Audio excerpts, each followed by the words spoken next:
This is the Bartholomew Town Podcast. Hi, everyone. Welcome into Bartholomew Town's continuing coverage of the impact of COVID-19 here in Rhode Island. I'm Bill Bartholomew. On this episode, a conversation with fellow Rhode Island-based podcaster Mary Larsen. Oh, thanks so much, Bill. Yeah, I've been checking out a lot of your stuff in general, but especially while this has all been going on. And I've got to say, you've been such a calm and secure voice throughout all of this. So I've been really enjoying all of the content that you've been popping out. And as a fellow podcaster, it's been really great to see a lot of other people tune into your podcast as a source of, one of the many sources, but as a great reliable source for the information nowadays. I appreciate that a lot. I know that there's been some, back and forth. You know, the reporter pool is kind of now in a situation where reporters are suggested they only ask a question every other day. So some independent media outlets have complained about that, and there's just been sort of this circus. And, my whole thing is that I think the collection, at least from my experience growing up, I was obsessed with Channel 10 to the point where I had written to Art Lake and Frank Coletta when I was in like fourth grade, and they wrote me back with signed headshots. And, I love that platform. Obviously, that platform has changed a lot in the last few decades, but as far as the amount of creativity they can put into a newscast, I mean, that's no knock on them, but it's certainly changed. But yeah, but I've also always loved the Phoenix and the school, the Charahoe newspaper. So I feel like you've got to find a blend of traditional media outlets, new media outlets, independent voices, I guess, quote unquote, establishment voices to form an opinion. So to me, yeah, podcasts, social media influencers like Ben DeCastro, whoever it may be, that collection of questions mixed with your mainstream media creates an environment that I think is the most productive. So I'm hoping that moving forward, it's not this indie versus big media thing in Rhode Island. It's just sort of like, hey, the questions are asked and presented to the audience, quote unquote, and it's their choice to decide who to trust, I guess. That's it. Well, and one of the biggest reasons that I love podcasting is I'm my own boss. So yeah. I know that I reached out to you, particularly a couple of days earlier this week, saying, I've got these questions and these concerns with everything that's going on right now. How does the general public get those questions kind of brought to the surface? Right. No question about it. And yeah, I think that's something I've tried to do as well, as be a listener to, obviously, I'm not going to sit here and say that, Bartholomew Town reaches the same audience as the Boston Globe. I mean, that's obviously not true. And any digital outlet that's, kind of floating phony numbers and anything, I think that's absurd. Most people have television. That's where most people watch, and that's fine. But I think that some of the listeners in the independent and digital spectrums are maybe by and large more plugged in, and they have sometimes more specific questions. So it's just another way to blend the two versions of media, I suppose. Definitely. And you're able to give your 2 cents, which I think sometimes in more of the traditional media, they have to be very careful about sharing their own opinions.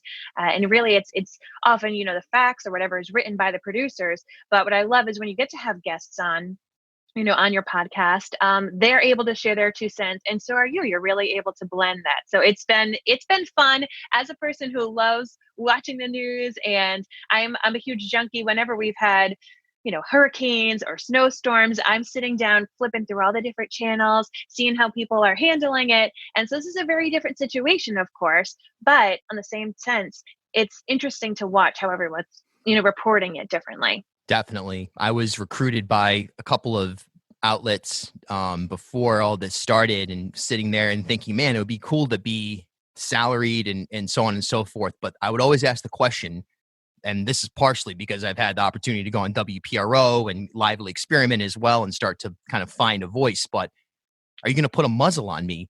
And invariably, the answer is kind of, yeah, you're going to have to. If you're going to work underneath someone's banner, you can't just click go live on Facebook and start ranting. I mean, there is an advantage and a disadvantage. Not to call out. I think, Channel 12 people have been kind of ripping them even in outside of the media for saying, why are you guys asking a zillion questions and so on and so forth. I think they ask great questions, but you got to also have questions that don't require that editor level of approval. And I think, again, that blend is where we're going to get the most information. So I appreciate what you do as well in terms of, it's challenging now because you mentioned you recorded a podcast last night.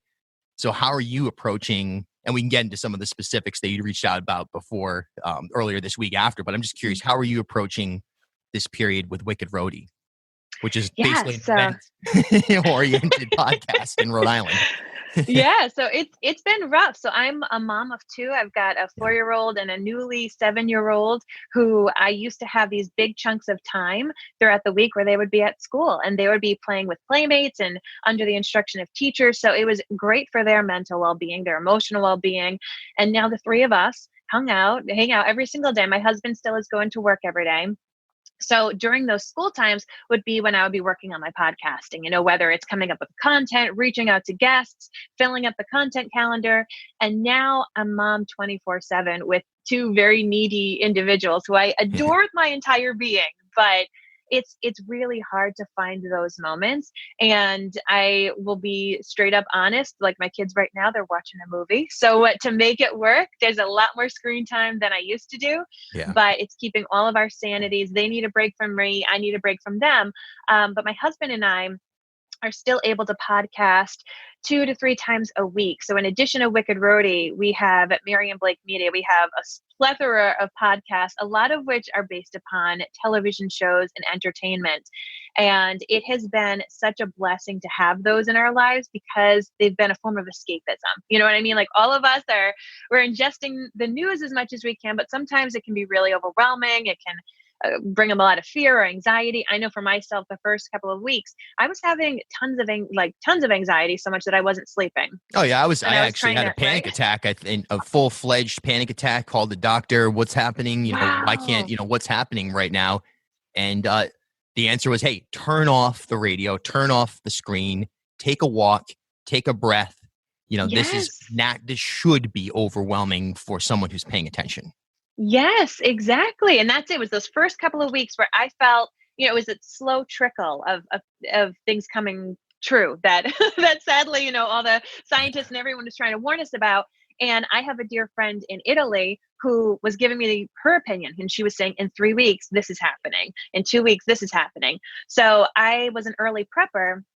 And it was odd because one of our last podcast episodes of Wicked Rhody, which, as you said, it is a lifestyle entertainment events podcast. Our last episode that we recorded about events, I was really basically saying, if this even happens, if you can go out this weekend, because of course everything shut down. What was it, March 10th? It was on a Friday that everything kind of came to this dramatic halt. And we recorded on a Wednesday. And that was kind of our caveat was, this is what's happening. It may or may not happen. All these events, the St. Patrick's Day parade we were talking about that may or may not have happened. And so since then, Wicked Rhody, myself, my co-host Ben DeCastro, and even my husband Blake have been on, and we have just talked about how different our life is. And it's hard for us to do an entertainment events podcast when it's really hard. There are tons of online events that people are making happen, which is phenomenal. And I think as more of those continue to happen, this is the normal for a little while, hopefully that's something we can highlight on Wicked Rhody. But we're one of the many businesses that have just had to pivot for a while. Yeah, no question about it. And certainly being in the thick of the entertainment world, both Newport, including Newport, South County, and Providence, and seeing my performance schedule go from full-time to zero, seeing the advertisers that I was working with, I haven't even reached out to them. I would be embarrassed to write to, and maybe I should just say, hey, is there anything we can do? But I'd be embarrassed to say, hey, do you want to do another quarter of advertising on the podcast? It's like the business is, it's hanging on, it's now down to the individual to just make it happen on a daily basis.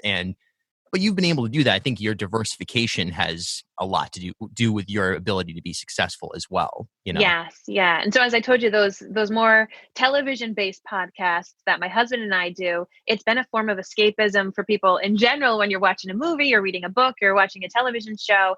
And what has been amazing is our worldwide audience. We've had more people tuning into our Facebook Live versions of our podcast, more people downloading, and actually more people, donating to our Patreon community, just because they know that times are tough and there are still so many people who their jobs are carrying on. And those people in particular are dealing with a lot more stress because they are out in the public every day, whether they're healthcare professionals, they're working at a grocery store, they're working at the Dunkin' Donuts. So a lot of people have been tuning into our podcast because it's not necessarily virus related. It's about a TV show that made them happy. And that has been a really interesting layer, is that bringing joy into people's lives, talking about good things or talking about things that are completely different is something that the general public really does need more of, to keep a smile on their face in these dark times. Couldn't agree more. And then again, luckily we have your content and that is a distraction, because it is essentially one story by and large in media for the most part, and not just in Rhode Island, but a lot of times, if you're on Twitter, for example, during the governor's press conference, you'll see literally like 16 reporters tweet out the same thing in a row. And it's usually not good information, good news. It's good information, but it's not good news. And you're just going, wow, where can I go to escape this for even just 30 minutes? And you think about the Tiger King and how that sort of transfixed people and everything. I got involved in watching that, and it's I did as well. Yeah.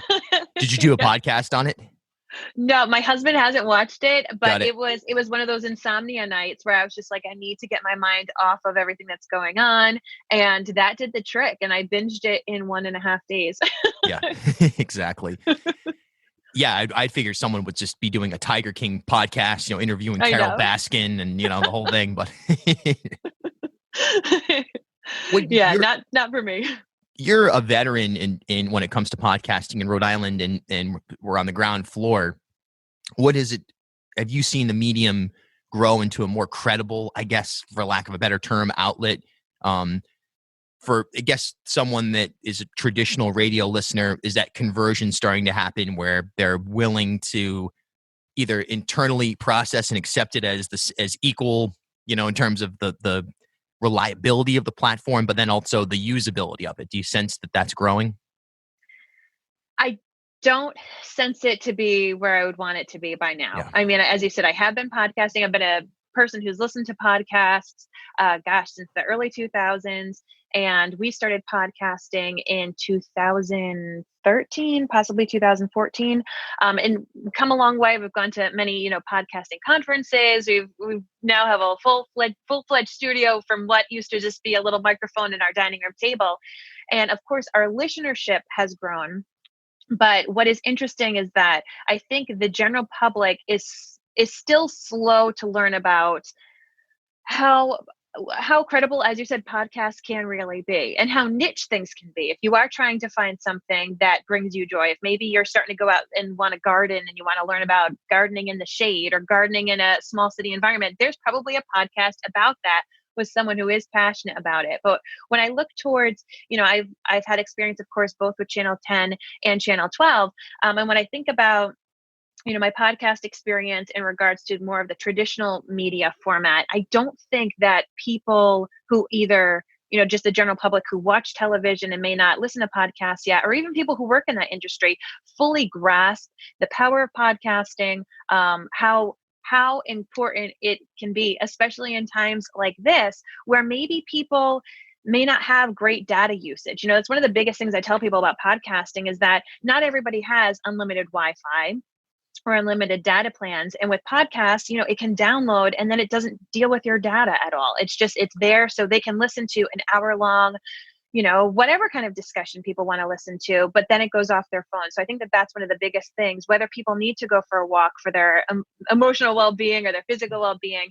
So it's in that weird spot where you still have to explain to a lot of people how to even download a podcast. Right. I do think that Crime Town, for example, when it hit and it had that big sign up on 95, that was a huge push to help people learn about podcasts. I also think that CNN, of course, has their podcast with Dr. Sanjay Gupta, and they talk about that left and right, talking about his podcast. And I think I've been sitting there as a podcaster saying, thank you. Thank you for this major network coming out with a reliable podcast, someone who is informed in this field, but also just keep saying the word podcast. So maybe people who didn't think, oh, you can get news. And, for you, for example, people can get really niche local news as long as they search Rhode Island in their podcast app. So I'm hoping that through this, it can even shed some more light and credibility on it.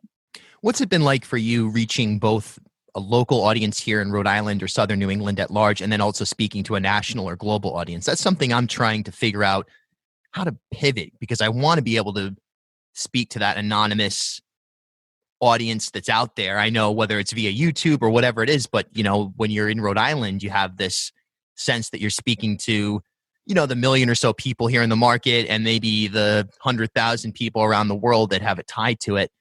Mm-hmm. And I don't know if it's easier or harder in that sense, but what has been the biggest difference for you, I guess, in terms of the two?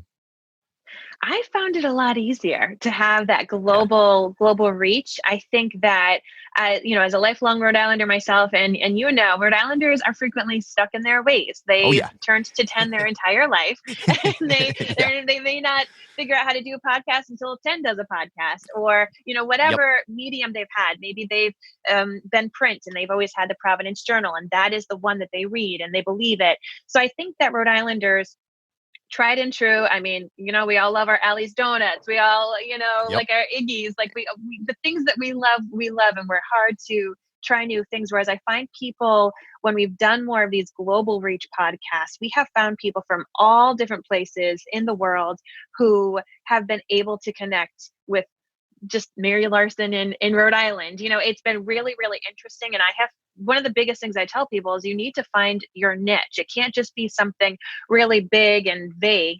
We actually started off doing a parenting podcast. That's how we got into this.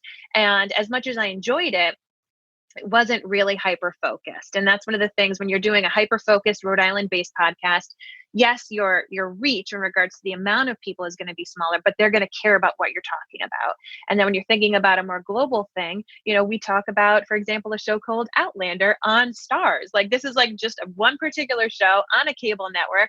But because of that, we have this amazing audience who is starving for that kind of content, and they are able to find you. So it's been really neat. I love being on a podcast. I found when I was on television, being a co-host on the Road Show, I didn't always feel comfortable going out in public and just kind of being me. I remember I was pregnant for half the year that I was on the Road Show. And I remember one day I just wanted to go, and I was craving cheese grits. And I remember going to the diner looking all disheveled, all a mess as pregnant. And I remember people being like, oh, there's Mary Larsen, as I'm shoveling cheese grits ever so beautifully. Whereas with a podcast, it's frequently, aside from when you go on Facebook Live, it's frequently really audio, and it's very personable.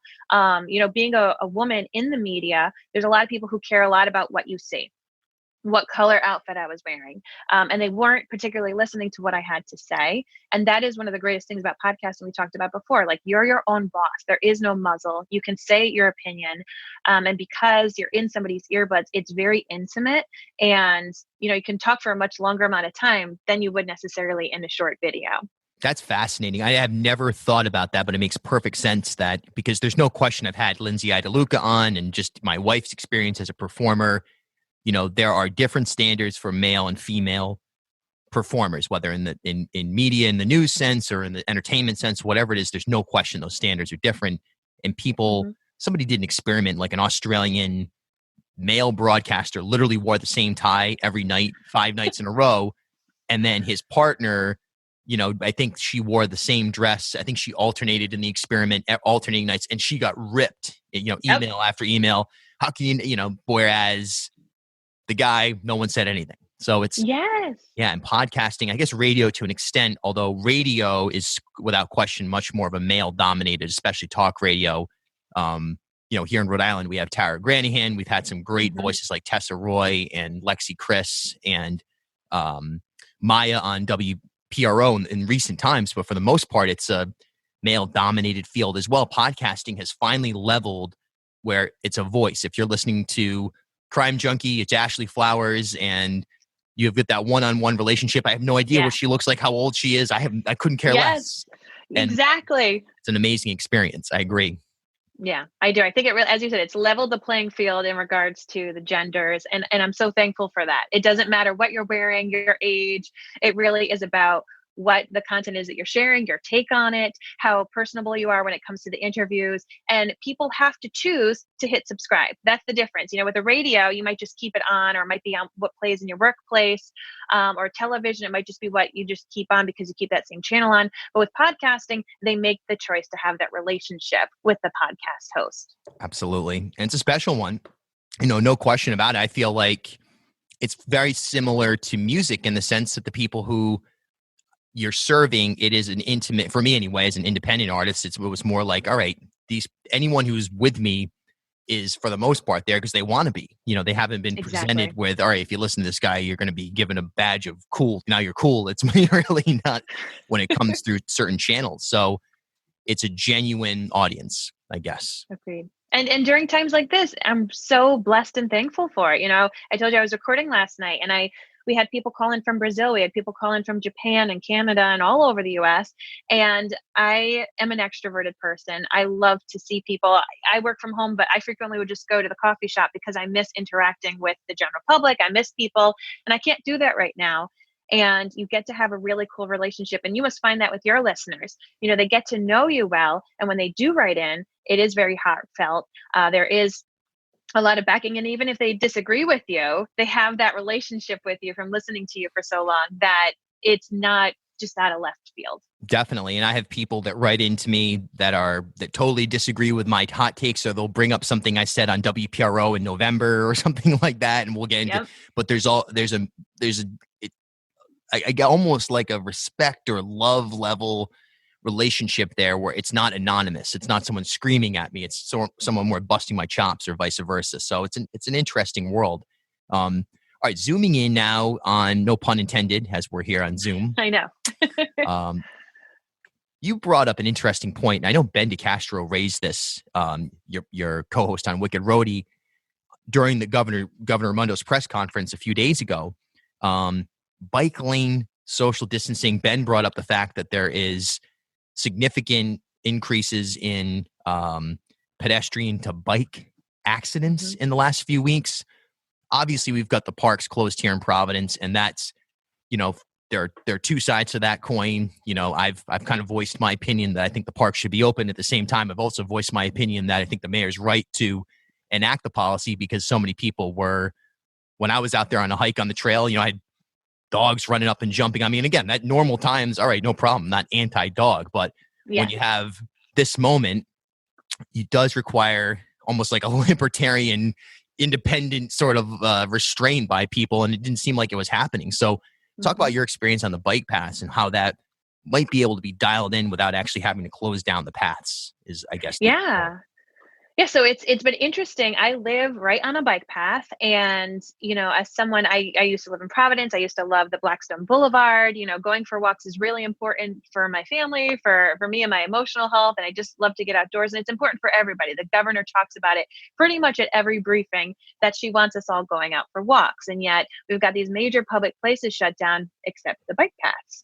Right. And what has been happening is during the day, during nice days, obviously people are going to want to go out. And if you have easy access to the bike path, you know, you might be going out for a little stroll. But I've been finding, particularly around the dinner time hour, around 5 o'clock, 6 o'clock, people are going out with their whole family. And it's been absolutely crazy because, of course, if you can imagine a bike path in your mind, you've got the two outer white lines and then the dotted yellow line. And I know for myself, if I'm just going out for a walk by myself, if I'm going to be walking by somebody, if I'm passing them or they're coming towards me, I go to my white line. I try to go as far away as I can from them on the bike path. And I find generally if it's one person, they'll do the same. They'll go to their white line and I'll go to my white line. But when you're getting people who are, you know, a couple or maybe a family, and I've even seen several times what looks to be, you know, like mom friends who probably should not be going out for a walk together. They're supposed to not be, going outside of their immediate family, but groups of people, and they walk straight across. So they are not only on that dotted yellow line, they're frequently on the other side of it, cutting into my lane. And they're chatting. I see this when people are riding bikes frequently. Well, they'll just ride each in their own individual lane, and they'll barely move over. Maybe they'll go to the yellow line, but no matter what, it's not that 6-foot distance.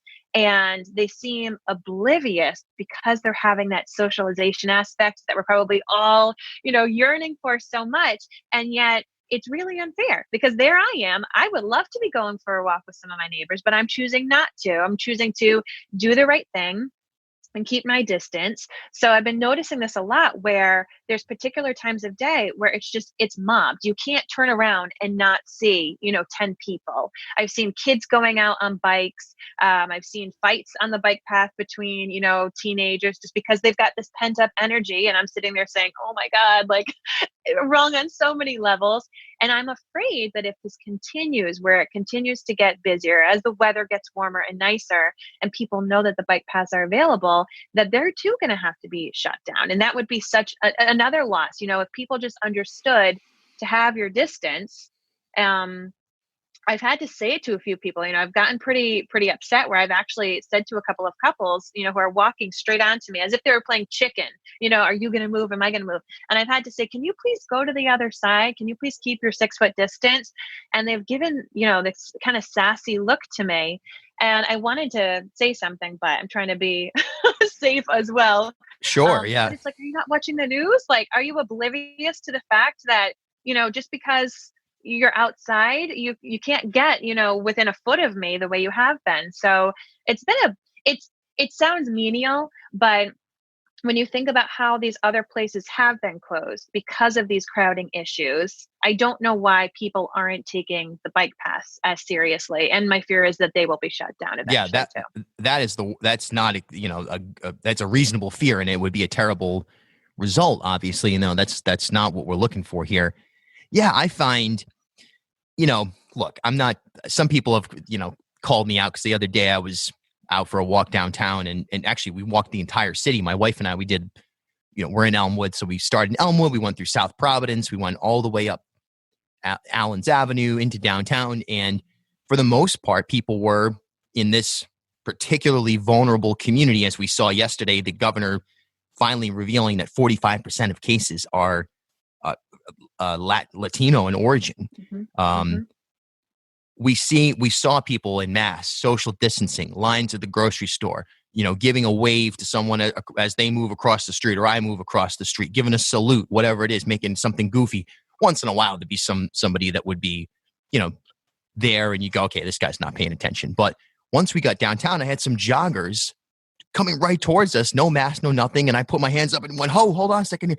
The alternative for me was to jump into Bassett Street, which, yes, it was kind of empty, but, yes, so people ripped me for taking a photo of them and putting it out there. I was really trying to demonstrate that I found the more privileged part of Providence that's way less vulnerable, not taking this seriously, where the vulnerable part was taking it much more seriously. Regardless of that, I'm not trying to be a rat. I don't think you are either. It's not about that. Yeah. A snitch or whatever. It's not. It's just about, hey, let's keep as much open as we can. It's really sad to me that Roger Williams Park is closed. It was a huge escape for me, as thousands of other people, I'm sure, in the course of a week. And the reason it's closed is because so many people were not respecting social distancing. So the message is, I think you're right to, say things to people. And if someone wants to call you a rat or say, you're bootlicker of the governor, all right, fine. You know what? On this one, I'll take it, because we're talking about medical advice. We're talking about scientific advice. This isn't a random rule in the lunchroom that you broke that you now have detention for. So I think you're right. I think that's what it's going to come down to, is people speaking up. And you can do it in a polite way. You can give a look, but how else without shutting it down, I guess, can we do it? Maintain these open spaces, because you can't put any kind of law enforcement out there on a long-term basis and hope that that's going to work out. Exactly. And really, you see a lot of members of who are a bit older in age out on the bike paths, just trying to stay healthy, get that fresh air. And it just breaks my heart because I know who's walking just by me is probably going to do the same thing to them and get really way too close. So for me, what I've figured out is that the safest thing in regards to distance is still my neighborhood. I just get bored of walking in my neighborhood. So really, it comes down to hopefully people just take it a bit more seriously. I've even thought about taking chalk and writing on the bike path when there's a string of nice days, please keep 6 feet apart. But I haven't yet gotten to that point. So that's the next step. Mary Larsen, ladies and gentlemen, what's the best way for people? Do you have a central website for all the work you're doing? Is there, or some way that people can kind of discover all your work at once? Yeah, Mary and Blake Media is our company where we house all of our podcasts and our blogs and everything. And you can simply go to maryandblake.com. It's my husband and I, we run all these different podcasts. I'm on Twitter and Instagram and Facebook. You just search Mary Larsen. But really, maryandblake.com is the best place to check out everything we're doing. All right. Well, thanks for checking in. I look forward to doing a lot more. Hopefully we can talk about more fun things next time, Yes. Awesome. Well, thank you so much, Bill, and keep rocking with everything you're doing, my friend. This is the Bartholomew Town Podcast. For updates on COVID-19's impact here in Rhode Island, plus a back catalog of nearly 200 episodes featuring some of your favorite Rhode Island media personalities, artists, and politicos, head over to ripodcast.com or search Bartholomew Town on your favorite podcast app. At HealthSource RI for Employers, we provide access to health insurance to more than 1,100 local businesses and nonprofits, and 96% of them renew through us every year. Maybe it's our choice of 19 different health plans, our 10 years of customizing solutions, or our one local team of dedicated experts helping employers find quality health insurance. See how our numbers stack up for you. Learn more at healthsourceri.com/employers.